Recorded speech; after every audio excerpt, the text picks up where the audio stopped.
लोनी नगर पालिका चुनाव 2023 की हम बात कर रहे हैं। उत्तर प्रदेश की सबसे बड़ी नगर पालिका है और यहाँ पर इस बार जनता का मूड क्या है, किस तरफ वो अपने मत का अधिकार प्रयोग करेंगे, इस पे ज़्यादा बातचीत के लिए हमारे साथ खतौली के विधायक मदन भैया मौजूद हैं। सर, हिंदुस्तान न्यूज़ पर आपका हार्दिक स्वागत है। जी धन्यवाद। क्या लगता है सर, इस बार लोनी नगर पालिका चुनाव में लोगों का मन क्या है?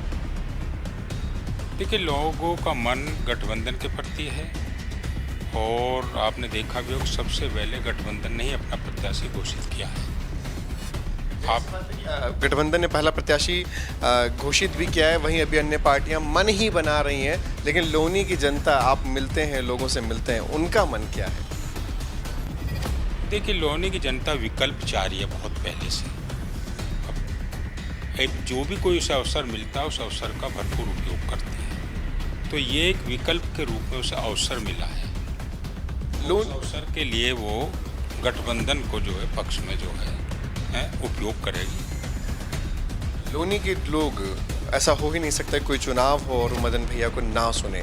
क्या संदेश देना चाहेंगे उन्हें कि लोनी नगर पालिका में भटकने की ज़रूरत है या किसे वोट देने की ज़रूरत है? अपील।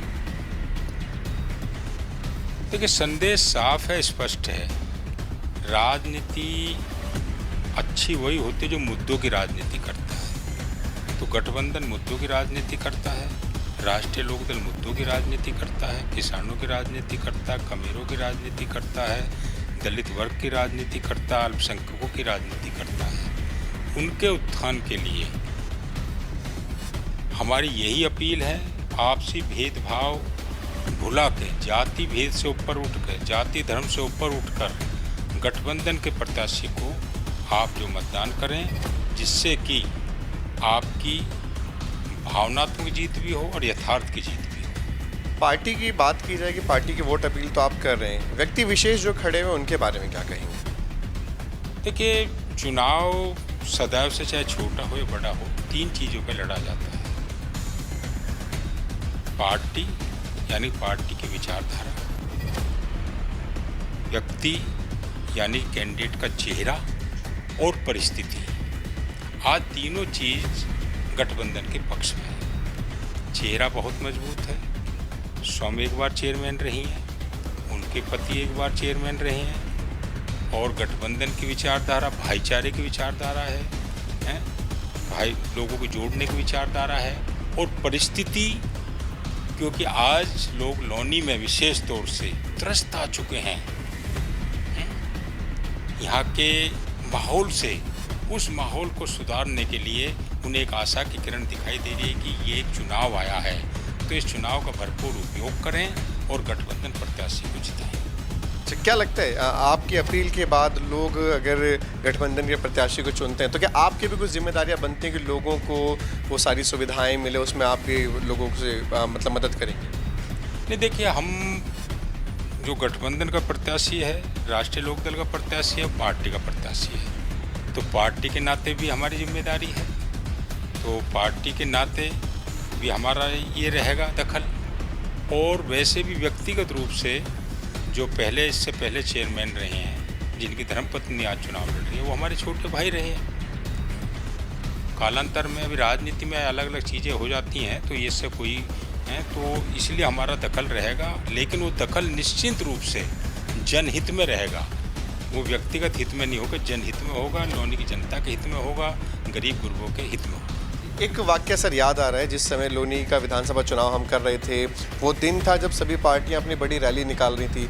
तो उस रैली में मैं था और मैं देख रहा था कि जब रंजीता धामा की रैली आ रही थी तो आपने अपनी रैली को लोग करके, जैसे बहू और बेटियों को बोला जाता है कि पहले आप जाएं, इस तरीके का माहौल देखा। इतनी सकारात्मक राजनीति क्या वाकई में लोनी में मतलब होनी चाहिए?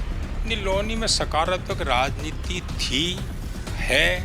अब ये कुछ अल्प समय एक ऐसा आया है कि जिसमें कि मतलब जो है मुद्दों की बात ना करके लोग भटकाने की बात करते हैं, अनाप शनाप बातें करते हैं, तो निश्चित रूप से जो है उनको जवाब मिल जाएगा। जवाब पहले भी मिल गया था, तो जनता चाह रही है, तो उसका निश्चित रूप से असर होगा। एक आखिरी प्रश्न, रंजीता धामा के लिए विशेष क्या कहेंगे लोगों से, उनके लिए क्या अपील करेंगे? नहीं, हमने कहा ना कि देखिए, रंजीता धामा के लिए विशेष सबसे ज़्यादा यही कहना है कि देखिए, वो हमारे गठबंधन की प्रत्याशी है, और जब हमने स्वयं कहा कि मतलब जो है उनके पति मनोज जी हमारे छोटे भाई की तरह रहे हैं, तो कहना ही नहीं तो परिवार की तरह से है।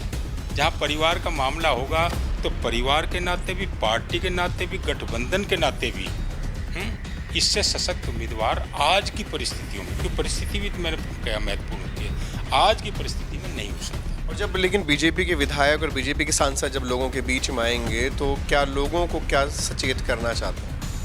अब ये तो बीजेपी वाले बता पाएंगे हम तो केवल अपने मुद्दों पे चुनाव लड़ेंगे और हमें उम्मीद है हमारे मुद्दे किसानों के, कमेरों के, अल्पसंख्यकों के मुद्दे जो है लोनी की जनता समझेगी और लोनी के भविष्य के लिए जो है गठबंधन के प्रत्याशी के रूप में, राष्ट्रीय लोकदल के प्रत्याशी के रूप में, हैंडपंप के निशान के पे सफल बनाने का प्रयास हमारा सफल होगा। हिंदुस्तान न्यूज़ का अपने कीमती से समय दिया, इसके लिए बहुत बहुत धन्यवाद।